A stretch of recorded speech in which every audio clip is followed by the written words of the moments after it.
क्या रतन टाटा के सबसे करीबी, सबसे चहीते सब कुछ आपको विस्तार से बताएंगे।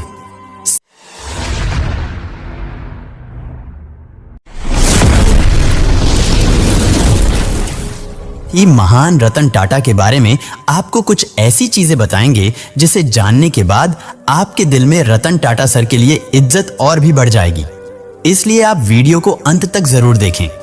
लेकिन वीडियो में आगे बढ़ने से पहले अगर आप भी रतन टाटा सर को एक अच्छा इंसान मानते हैं, उन्हें एक देवता समान मानते हैं, तो कमेंट में अपनी इच्छा से उनके लिए 2 शब्द जरूर लिखें ताकि लोग ये जान सके कि रतन टाटा को चाहने वाले इस दुनिया में कितने हैं। साथ ही इस वीडियो में हमारी मेहनत के लिए चैनल को भी जरूर से सब्सक्राइब कर लें ताकि आप रतन टाटा से जुड़ी कोई भी जानकारी मिस ना कर पाएं। भारत के महान बिजनेसमैन, गरीबों के मसीहा कहे जाने वाले रतन टाटा जी अब हमारे बीच नहीं रहे, लेकिन उन्होंने पूरे भारत के लिए जो किया है उसे न तो शब्दों में बयां किया जा सकता और न ही कभी भुलाया जा सकता है। दोस्तों, जब रतन टाटा की अंतिम विदाई हो रही थी तो शांतनु नायडू सबसे आगे आगे चल रहे थे। मीडिया के कैमरे उन्हीं पर थे। शांतनु नायडू के बारे में भी बताऊंगा, साथ में यह बताऊंगा कि कितने समृद्ध थे टाटा, और टाटा अगर नहीं होते तो शायद भारत में इतनी बड़ी अर्थव्यवस्था जन्म नहीं ले पाती। आपको एक बात बताऊं, टाटा के पास जितना पैसा है उससे पाकिस्तान सहित जितने अगल बगल के देश हैं वो सब चुटकियों में खरीदे जा सकते हैं। उनकी जीडीपी इतनी नहीं है जितना टाटा के पास अकेले संपत्ति है, लेकिन कभी भी टाटा को इस पर गर्व नहीं हुआ और कभी अभिमान नहीं हुआ। 160 से ज्यादा देश हैं जहां टाटा की कंपनी सर्विस देती है, जहां टाटा का आटा से लेकर नमक से लेकर गाड़ियां चलती हैं। लगभग 130 देश ऐसे हैं जहां पर टाटा का स्ट्रक्चर है, बड़े बड़े ऑफिस है, बड़ी बड़ी कंपनियां हैं। 130 देश ऐसा है, लेकिन फिर भी टाटा को कोई अभिमान नहीं, कोई घमंड नहीं। बड़े बड़े देश के बिजनेसमैन बड़ी बड़ी पार्टियां करते हैं, अपने अपने बच्चों की शादी में हजारों करोड़ों रुपए खर्च करते हैं, लेकिन टाटा जैसा आदर्श नहीं विकसित कर पाते हैं। कोई सुरक्षा नहीं, अकेली एक गाड़ी से चलते थे, और रतन टाटा जब तक स्वस्थ थे वो अपनी गाड़ी खुद चलाकर चलते थे। इतना बड़ा आदमी होने के बाद भी उनके अगल बगल कोई सुरक्षा नहीं, कोई पहरा नहीं था। पूछने पर रतन टाटा ये भी कहते थे कि मैंने किसी का बुरा नहीं किया है कि मेरे पास मेरी सुरक्षा के लिए लोग चाहिए। दोस्तों, रतन टाटा इतने समृद्ध व्यक्ति थे। सोचिए, इतना बड़ा व्यक्ति, कोई अभिमान नहीं, 10 लाख लोगों को नौकरी दे रहे थे। शायद यही कारण था कि जब रतन टाटा इस दुनिया से, इस धरती से विदा हुए तो हर भारतीय की आंख में आंसू था। दुनिया भर के तमाम व्यवसायियों की आंख में आंसू था, क्योंकि टाटा ने कभी किसी से कुछ लिया नहीं, सिर्फ दिया। रतन टाटा को समझने के लिए आपको बिजनेस को समझने की जरूरत नहीं है। टाटा वो शख्सियत है। टाटा की शुरुआत जब से हुई तब से बात कर रहा हूं। टाटा वो लोग हैं जिन लोगों ने देश को सिर्फ दिया। लोग यह सोचते हैं कि हम जब बिजनेस करेंगे और उसमें फायदा होगा तब हम चंदा देंगे, तब हम चैरिटी करेंगे, लेकिन टाटा ये नहीं सोचती है। टाटा यह सोचती है कि हम कमाएंगे इसलिए क्योंकि हम दान दे सके, और जितना दान देती है टाटा शायद दुनिया में कोई संस्था नहीं देती। टाटा ग्रुप की विरासत को नए मुकाम पर पहुंचाते हुए रतन टाटा ने कभी धनी बनने के लिए नहीं, बल्कि भारत को एक बेहतर देश बनाने के लिए बिजनेस किया। आपको जानकर हैरानी होगी कि रतन टाटा के नेतृत्व में टाटा ग्रुप साल 2021 तक ही 102.4 अरब डॉलर रुपए दान कर चुका था, जो काफी बड़ा नंबर है। ये इतनी बड़ी रकम है कि आज भी दुनिया के कई दिग्गज अरबपतियों की नेटवर्थ इतनी नहीं होगी। ब्लूमबर्ग के मुताबिक आज यानी 13 अक्टूबर को पूरी दुनिया में सिर्फ 15 लोगों की कुल संपत्ति ही 102 बिलियन डॉलर से ज्यादा है, जबकि अगस्त 2024 की एक रिपोर्ट के मुताबिक पूरी दुनिया में कुल अरबपतियों की संख्या 2781 थी। यानी टाटा ग्रुप ने साल 2021 तक जितना पैसा दान कर दिया था, 2766 अरबपति आज भी उतनी नेटवर्थ नहीं बना पाए हैं। रिपोर्ट्स के मुताबिक रतन टाटा अपने पीछे करीब 3800 करोड़ रुपए की दौलत छोड़ गए हैं। रतन टाटा अपनी दरियादिली के लिए जाने जाते थे। रतन टाटा ने अपनी कमाई का 60 से 70% हिस्सा दान किया है। रतन टाटा को जानवरों से भी बेहद प्यार था। रतन टाटा सर की उम्र से करीब 5 दशक छोटे शांतनु नायडू रतन सर के वो दोस्त रहे जो उनके साथ फिल्में देखने जाते थे। उनके साथ शॉपिंग करने जाते थे। रतन टाटा सर क्या खाएंगे उसका ध्यान रखते थे। रतन टाटा को क्या अच्छा लगता है, क्या बुरा लगता है, इसका ख्याल एक बेटे की तरह रखते थे। आपको बता दें कि रतन टाटा ने शादी नहीं की थी, मगर उनके साथ जो शांतनु नायडू थे वो एक बेटे की तरह उनके लिए हमेशा खड़े रहे। हर वक्त यही वो लड़का था जो रतन सर की तकलीफ में उनके साथ होता था। रतन टाटा के गुजरने के बाद शांतनु नायडू पूरी तरह से टूट गए। खबर आई थी कि उन्होंने कुछ वक्त के लिए खाना पीना भी छोड़ दिया था। एक दोस्त के जाने का गम जो पिता के समान रहा हो, क्या हो सकता है।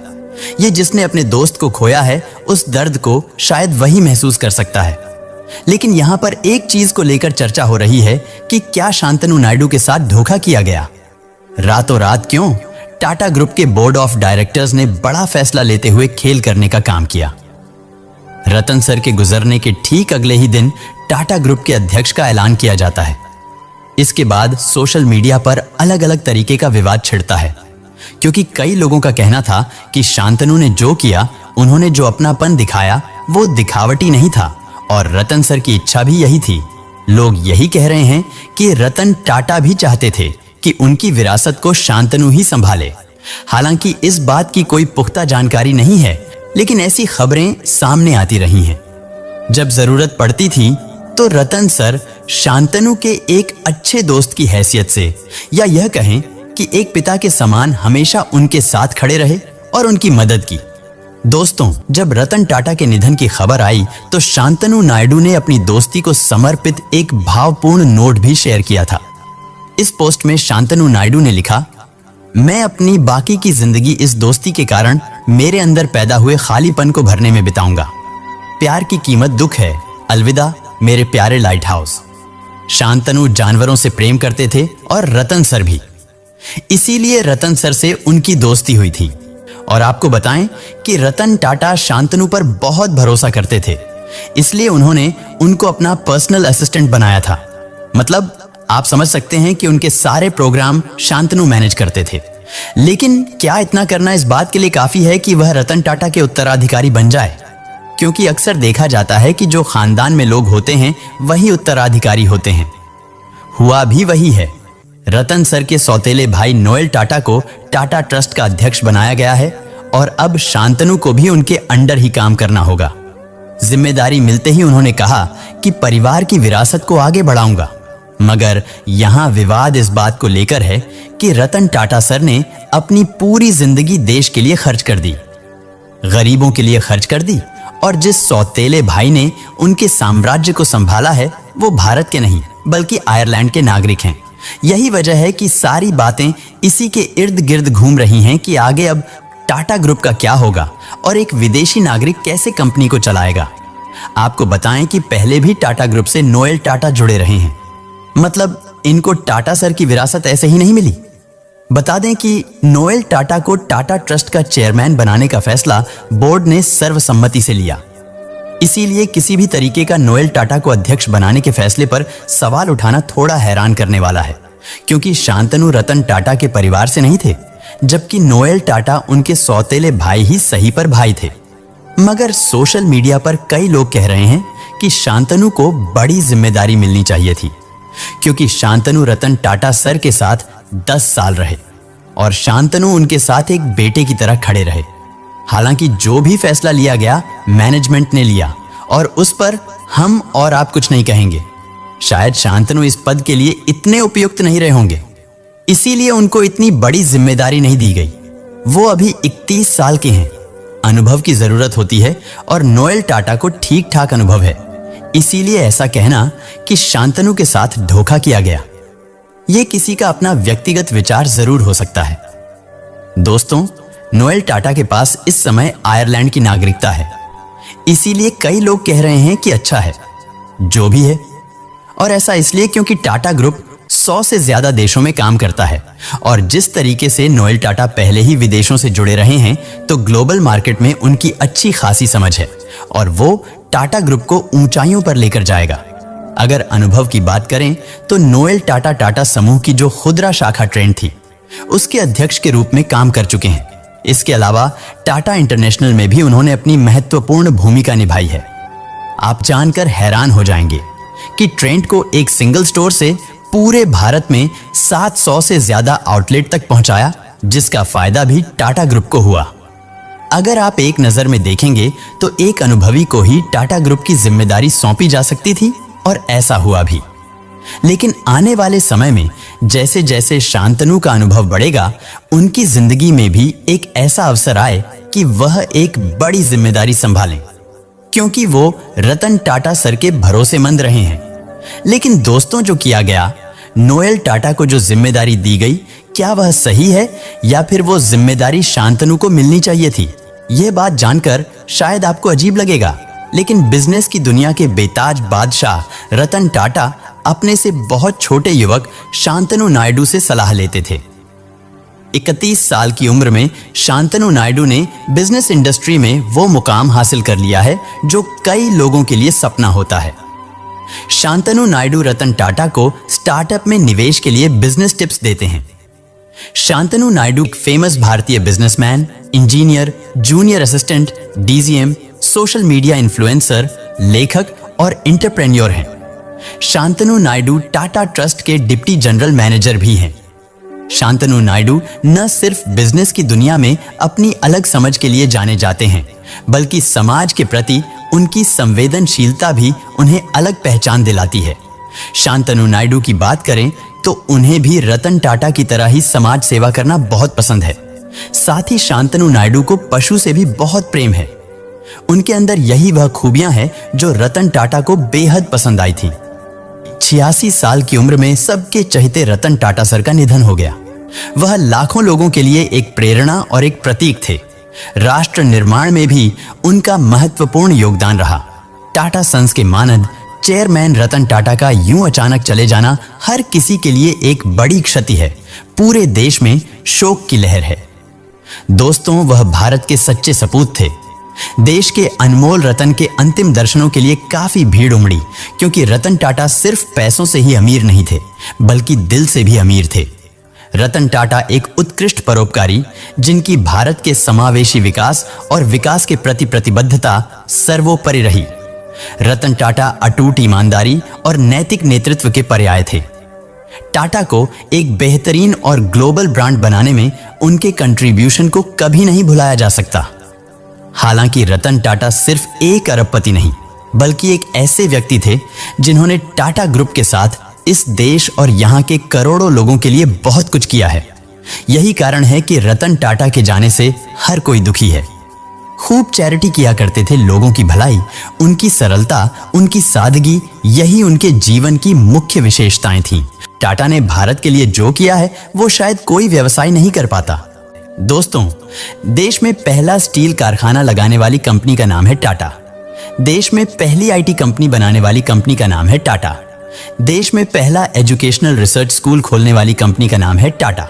देश में सबसे बड़ा कैंसर हॉस्पिटल खोलने वाली कंपनी का नाम है टाटा।